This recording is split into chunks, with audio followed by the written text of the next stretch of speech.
আসসালামু আলাইকুম। একবার হযরত আবু বকর রাদিয়াল্লাহু আনহু নামাজে দাঁড়িয়ে কান্না করছিলেন। নামাজ শেষে একজন সাহাবী তাকে জিজ্ঞেস করলেন, হে আবু বকর রাদিয়াল্লাহু আনহু, আপনি নামাজে দাঁড়িয়ে কান্না করছিলেন কেন? হযরত আবু বকর রাদিয়াল্লাহু আনহুর চোখ বেয়ে তখনও পানি ঝরছে। এ কথাটি শুনে তার অন্তরে যেন আবারও ঢেউ উঠল। তখন সে সাহাবী জানতে চাইলেন, কোন সে আয়াত যা আপনাকে ক্রন্দন করালো?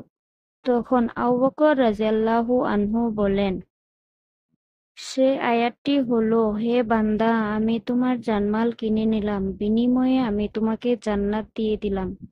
সাহাবী ভেবেছিল শাস্তির কোনো আয়াত জাহান্নামের শাস্তির কোনো আয়াত হবে, হয়তো এজন্যই আবু বকর এমন করে কান্না করছেন।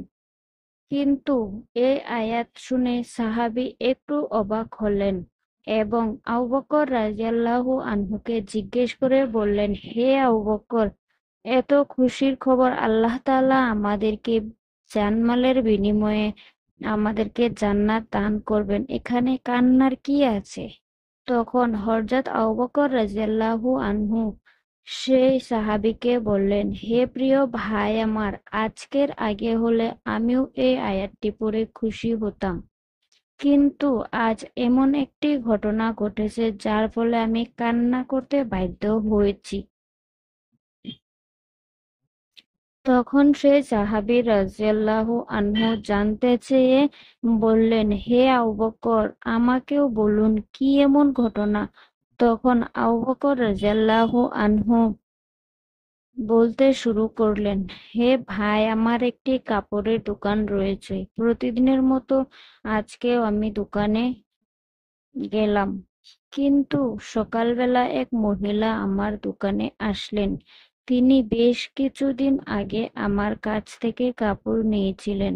আজ এসে বললেন, আবু বকর, আপনার দোকান থেকে বহু আগে কাপড় নিয়েছিলাম, আজ ফেরত দিয়ে আমার টাকা নিতে এলাম। আমি বললাম, আপনি তো বহু আগে কাপড় নিয়েছিলেন, এতদিন পর আবার ফেরত কেন? মহিলাটি বললেন, আবু বকর, আপনার কাপড় আমার পছন্দ হয়নি। আপনি আমার টাকা দিন এবং আপনার কাপড় ফেরত নিন। এ আয়াত পড়ে আমি এই চিন্তা করে কান্না করেছি, যদি হাসরের ময়দানে আল্লাহ তাআলা আমাকে বলেন, হে আবু বকর, তোমার জানমাল ফেরত নাও এবং এর বিনিময়ে যে জান্নাত দিয়েছিলাম তা ফেরত দাও। কেননা তোমার নামাজ, তোমার কুরবানি, তোমার রোজা, তোমার জিহাদ, তোমার জিকির আমার পছন্দ হয়নি। তাহলে তখন আমি জবাবে কি বলবো? সেদিন তো তাহলে আমার নিজের কাছে আর কিছুই থাকবে না, বড় ক্ষতি হয়ে যাবে আমার। এই চিন্তা করে আমি কান্না করছি। সুবহানাল্লাহ। নামাজ বাদ দিও না, এপারের চেয়ে ওপারের জীবন বেশি সুন্দর।